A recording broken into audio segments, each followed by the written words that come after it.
सरदार पटेल प्रधानमंत्री होते ना, अभी कुछ और ही होता। और यूएनओ में हम गारंटी दे रहे हैं, मुकदमा चलता, पाकिस्तान किया रहता कि लाहौर वापस कर दो। लेकिन हमारा फौजी इसलिए शहीद हो जाए कि उसको बढ़िया बुलेट प्रूफ जैकेट नहीं मिला था, इसलिए शहीद हो जाए कि उसका गोली खत्म हो गया था, तो इसके लिए वो फौजी नहीं जिम्मेदार है, देश जिम्मेदार है। उस समय अमेरिका, ब्रिटेन, फ्रांस के पास जितने ताकत का परमाणु बम था ना, उससे कहीं ज्यादा पावरफुल होमी जहांगीर भाभा बना रहे थे। इन्हें सम्मान देने के लिए यूरोप वालों ने बुलाया था, आइए आप यूरोप में अपना भाषण दीजिएगा, और जहाज लड़वा दिया सब इनका माउंट ब्लांक पर्वत पर। और हमारे होमी जहांगीर भाभा का केवल हाथ आया था, पूरा शरीर खत्म हो गया था। डीएनए टेस्ट से पता चला था उन्हीं का हाथ है। अरे यार,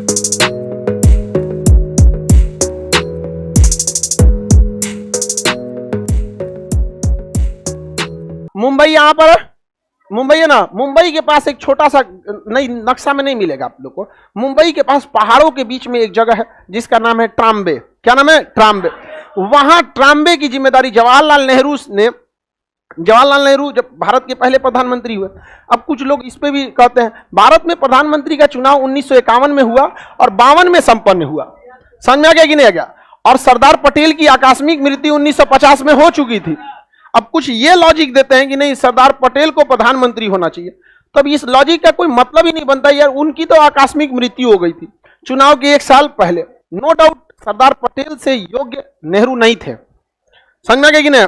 बहुत सरदार पटेल कर्मठ व्यक्ति थे। लेकिन हमेशा याद रखिएगा, राजनीति में ना लॉबिंग भी बहुत मायने रखती है।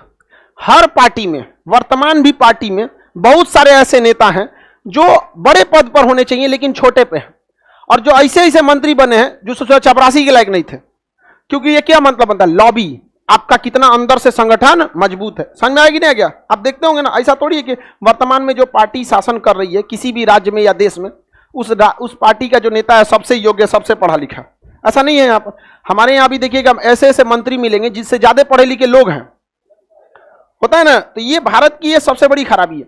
तो सरदार पटेल की आकस्मिक मृत्यु हो गई। अगर सरदार पटेल प्रधानमंत्री होते ना, अभी कुछ और ही होता।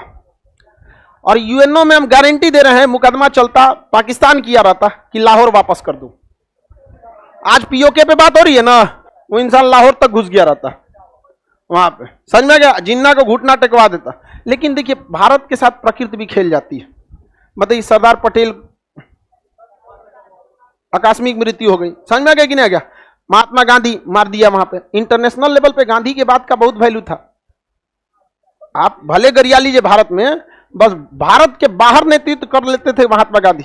बहुत बड़ा फिनिक्स फॉर्म की स्थापना अफ्रीका में कर दिए थे। अंग्रेजों को घुटने पर झुका दिए थे अफ्रीका में नियम बदलने के लिए। तो वर्ल्ड लेवल पे देखेंगे ना, गांधी जी का प्रभुत्व बहुत ज्यादा था। गांधी जी जब जेल में गए थे ना, तो अमेरिका का राष्ट्रपति बोला था गांधी जी को छोड़ने के लिए। पावर समझ रहे हैं? लेकिन अंग्रेजवा नहीं छोड़ा था समय पे। लेकिन हुआ क्या ना कि जैसे देश आजाद हुआ ना, एक तो विभाजन हुआ। विभाजन के बाद अच्छे नेता भी चले गए वहां पर। जैसे लियाकत अली जो थे वित्त मंत्री, वो कहां चले गए? वहां प्रधानमंत्री बन गए जाके। क्या हो गया? प्रधानमंत्री। तो एक तो देश का विभाजन हुआ, उसमें से बड़े बड़े नेताओं का क्या हो गया? आकस्मिक मृत्यु हो गई। 1951-52 के बाद पहले प्रधानमंत्री बने, और जवाहरलाल नेहरू को लग गया कि हमारे देश को दूसरे देशों से क्या है? खतरा है। अतः उन्होंने होमी जहांगीर भाभा को बुलाया और उन्होंने कहा कि आप बेहतरीन वैज्ञानिक हैं, आप कुछ कीजिए। तो 1954 में इन्होंने बुलाया था होमी जहांगीर भाभा को। उन्होंने कहा हमें 20 साल दे दीजिए, 20 साल में हम भारत को परमाणु संपन्न नहीं कर देंगे तब कहिएगा। तो जवाहरलाल नेहरू को लग गया कि हमें क्या करना है, 20 साल तक क्या करके रखना है? बचा के रखना है। क्या करना है? भारत को बस 20 साल तक बचा के रखना है। 20 साल बाद होमी जहांगीर भाभा क्या दे देंगे? परमाणु वैज्ञान, परमाणु बम। तो जवाहरलाल नेहरू चल गए चाइना के पास। सोचे कि हमारा लड़ाई एक गो से हो सकता है जिससे हम नहीं हट पाएंगे। उस समय हमारी स्थिति चाइना से कमजोर थी, समझ गया? अगर बात हम आंकड़ों की करेंगे तो अभी चाइना के पास हमसे बेटर इकोनॉमी है, हमसे ज्यादा वहां पे लड़ाकू जहाजें हैं, पैसा है, सैनिक है, सब कुछ है। ये बात सही है, बस हिम्मत छोड़ के उसके पास सब कुछ है। समझ में आ गया कि नहीं? लेकिन इसका मतलब ये नहीं कि आप अपने फौजियों की हिम्मत के बदौलत से उनका घर उजाड़ दीजिएगा। फौजी की भी अपनी फैमिली होती है, उनके भी बाल बच्चे होते हैं। अगर वो शहीद हो रहा है इस वजह से कि सामने वाला दुश्मन भारी पड़ रहा है, तो एक बात समझ में आती है। लेकिन हमारा फौजी इसलिए शहीद हो जाए कि उसको बढ़िया बुलेट प्रूफ जैकेट नहीं मिला था, इसलिए शहीद हो जाए कि उसका गोली खत्म हो गया था, तो इसके लिए वो फौजी नहीं जिम्मेदार है, देश जिम्मेदार है। 1962 में शैतान सिंह जब चाइना को मारने निकले थे ना, चाइना वाले भाग गए थे, सब वापस लौट के आए। जानते हैं क्यों? गोली खत्म हो गई थी। शैतान सिंह जो थे वहां पर बंदूक के आगे संगीन निकला रहता, उससे मार मारे थे। बताओ ये हमारे देश का काम है? मतलब फौजी अब चाकू से मारेगा? ये उसकी हिम्मत देख सकते हैं? मार पूरा गोली लगा हुआ है मार को, तो ये गड़बड़ है। तो नेहरू चले गए कहां पे? चाइना के पास। उनको लगा कि चाइना से एक समझौता कर देते हैं कि ना तुम हम पे हमला करोगे ना तुम हम पे हमला करो। यहां नेहरू से गलती हुआ। गलती ये हुआ कि भाभा ने क्या कहा था? 20 साल। ये पंचशील समझौता लेके गई किए 20 साल के लिए। कितना साल के लिए? 20 साल के। पंचशील समझौते में यह था कि दोनों देश एक दूसरे पर हमला नहीं करें। अच्छा समझौता था।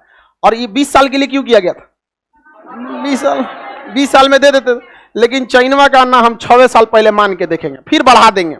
चाइनवा के मन में तो कुछ और था। 6 साल बाद 1960 में यह समझौता क्या हो गया? समाप्त हो गया। अब 62 में भारत पे क्या कर दिया? हमला। क्या कर दिया? हमला कर दिया। ये कितना साल मांगे थे? 20। इनकी ख्याति होमी जहांगीर भाभा की इतनी जबरदस्त थी, पूरा यूरोप दहल गया था कि ये इंसान भारत को सुपर पावर बना देगा। उस समय अमेरिका, ब्रिटेन, फ्रांस के पास जितने ताकत का परमाणु बम था ना, उससे कहीं ज्यादा पावरफुल होमी जहांगीर भाभा बना रहे थे। इन्हें सम्मान देने के लिए यूरोप वालों ने बुलाया था, आइए आप यूरोप में अपना भाषण दीजिएगा। और जहाज लड़वा दिया सब इनका माउंट ब्लांक पर्वत पर। और हमारे होमी जहांगीर भाभा का केवल हाथ आया था, पूरा शरीर खत्म हो गया था। डीएनए टेस्ट से पता चला था उन्हीं का हाथ है। अरे यार, क्या जरूरत है अपने वैज्ञानिक सबको इतना आलतू पालतू जगह पे? तुम आओ ना यहाँ मीटिंग पे। नहीं समझ में आया? और अगर जाना चाहिए मीटिंग पे तो ओकनियों के वैज्ञानिक सबके साथ में चलना चाहिए। चल तोरे राष्ट्रपति के जहाजिया में बैठ के चल, तो लड़ाओ। अब नहीं समझ में? इन सब पे कभी भरोसा नहीं। आप हमको देखते होंगे, एक चीज आपको धीरे धीरे तो एहसास होता होगा, हम यूरोप वालों और उस सब के फेवर में नहीं रहते। ये किसी को मरवा देते हैं सब। आज भारत पाकिस्तान की लड़ाई हम जितना लड़ ले, जितना गरिया दे जिन्ना को, अगर माउंट बेटन साइन नहीं किया रहता, विभाजन हो जाता। अरे थोड़ा मारधार होता, दंगे फसाद होते, रहते तो यहीं पे ना। लाख गरिया लीजिए आप जिन्ना को, लाख गरिया लीजिए इसको, लेकिन सारा प्लानिंग लंदन से रची गई थी कि जिंदगी भर लड़ाएंगे और जिंदगी भर हथियार बेचेंगे। समझ में आएगी नहीं गया? और जिन्ना को यह बात जब पता चली तो ये सब जानबूझ के जिन्ना को मरवाए थे सब। जिन्ना को 28 दिन में टीबी पता चला, टीबी है, 35 दिन बाद मर गया। ये कौन टीबी है जी? इतना खतरनाक तो एचआईवी नहीं होता है। 35 दिन में टीबी से मर गया। टीबी से आदमी 10-10 साल झेल के मरता है। ओके, पता चल रहा है कि टीबी है, मर गया।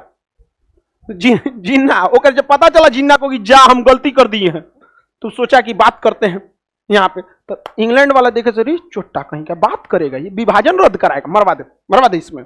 वहां पे मरवा दिया। यहाँ पर हमारा जो भी टुकड़ा हुआ ये सब किसने कराया है? सब अंग्रेजों ने। लेकिन क्या है ना कि हम लोग टुकड़े के बाद अंग्रेज इतना लड़ा दिए सब ना कि उसके ऊपर हम लोग नहीं सोच पाते। समझ रहे हैं कि नहीं? वरना हम तो म्यांमार से शुरू होकर कहां तक जाते थे? अफगानिस्तान तक। हम लोग का वहीं तक हइयो है यहाँ पर। नहीं समझ में आया? बताइए, हम लोग का ये सपना टूट गया कि नहीं टूट गया? और 1974 में भारत का पहला परमाणु परीक्षण हुआ था। कहां पर? पोखरण, स्माइलिंग बुद्धा। लेकिन सक्सेस नहीं है। होमी जहांगीर भाभा रहते तो सक्सेस हो जाता। और उस समय तब पता चलता ससुरा, क्योंकि उस समय भारत और चीन का जो लड़ाई था उसके घाव ताजा थे। और हम लोग 1962 में हारने का सबसे बड़ा रीजन था कि हमारे पास परमाणु बम नहीं था, नहीं तो चला दिए रहते लोग ससुरा को। आओ ना, आए 2017 में तो आया था डोकालाम में, आया था ना चाइना डोकालाम में। कहां गया? मार देगा आदमी, बीजिंग उधियाइए जाएगा। समझ में आएगी ना? हम लोग यहाँ मारेगा तो कौन जी? आधा से ज्यादा तो खेत है। नहीं समझ में आया? भारत सघन रूप से नहीं भी बसा हुआ है, भारत ऐसे बिखरा हुआ है। परमाणु बम मारेगा तो सोचेगा यार यहाँ आबादी कम है, वो गांव पे मारते हैं, वो गांव पे मारते हैं, मार जाओ वो गांव से यहाँ तक। समझ में आ रहा है कि नहीं? किसी को कोई दिक्कत नहीं है?